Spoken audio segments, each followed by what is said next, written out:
was a kid, I never knew what I could be. And then he showed me. And now I know.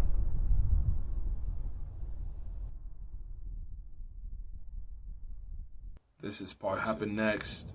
The sheriff, I said he probably got there 10, 15 minutes later. And we were still shaken up, but he asked us questions, and he asked the people that saw what happened, he asked them questions. And he just came back to us and said, like, look, I drive this highway, I patrol this highway, I've been doing this for years. He said, I see this type of thing all the time.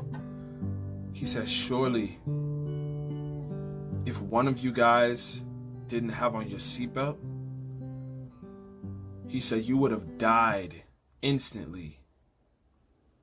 As soon as you hit that tree, he said, even when you were swerving from left to right, as the guy said,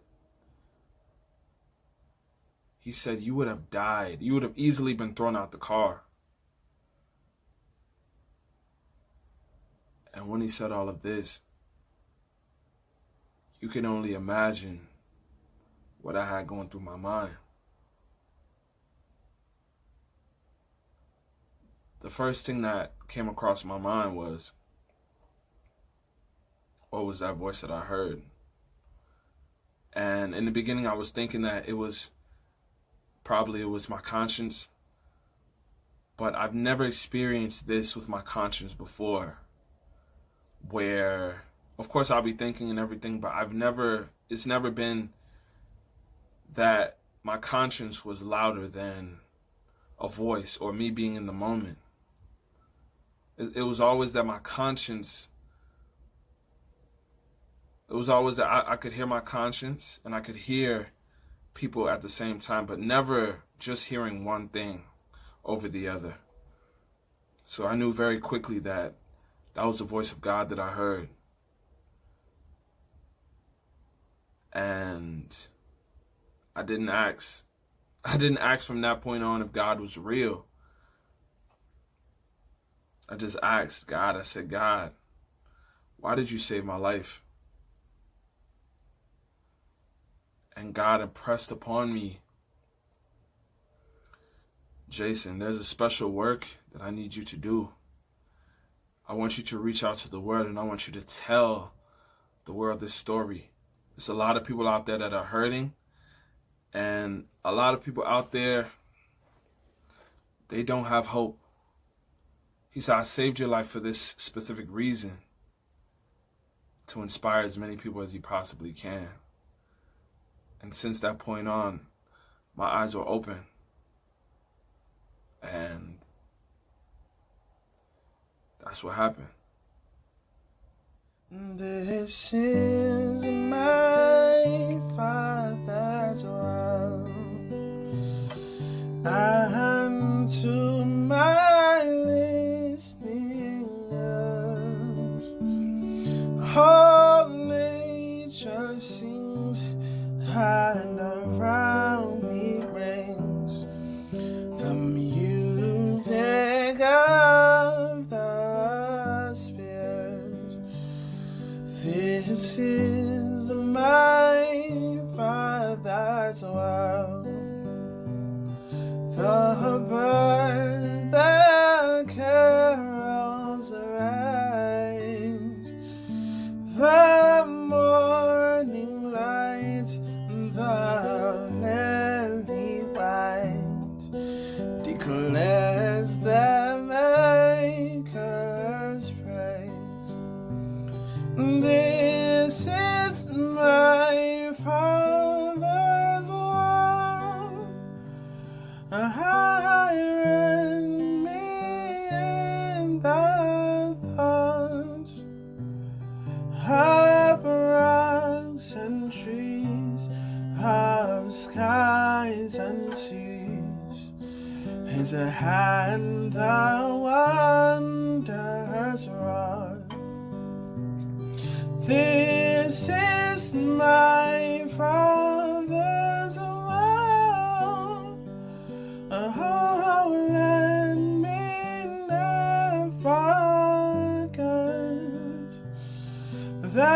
that though the wrong seems off so strong, God is the ruler, yes. This is my Father's will. Why should my heart be sad? The Lord is King, let the heavens ring. God reigns, let the earth be glad. This is my Father's will. He shines in all that's fair. In the rustling grass, I hear him pass. He speaks to me everywhere. He speaks to me everywhere. He speaks to me everywhere. Friends, it's all about love.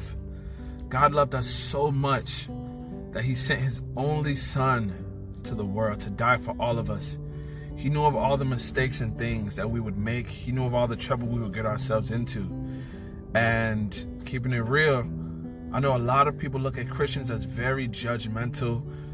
And honestly, I'm not going to lie to you, a lot of Christians are very judgmental.